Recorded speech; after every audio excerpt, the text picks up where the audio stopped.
Yan tak mai. Tlai lama dragon fruit hei par pardon tana khoi vai nan thretana an tal na sa thei kop mai hei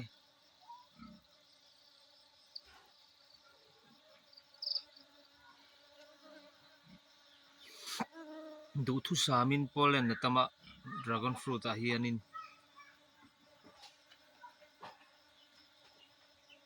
tuna hian khuai ten an tlan na sa em maya thim don thlengin an tlan le mai don ni hei dragon fruit par mo apia zo kami poi hei tru ni o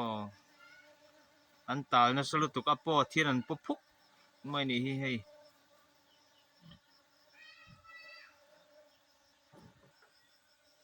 hei po hi hei a hmora ron kau tran ti hian an lu ta kwa hianin an tal a khoi wa po an bal an pophuk mai hei an du mer ania dragon fruit ro tui tha pa na sa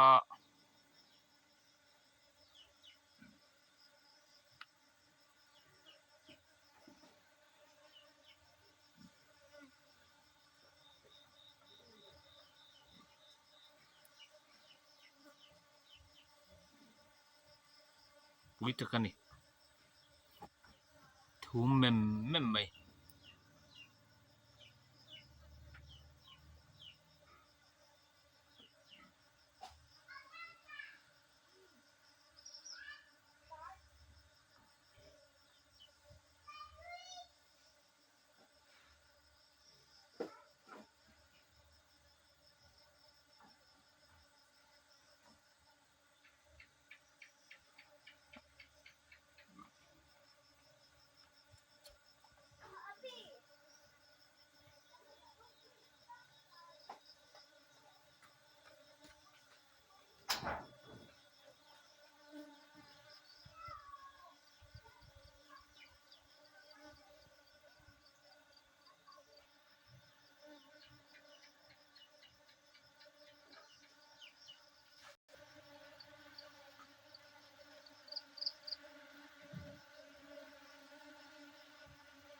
buai mem khop mai hei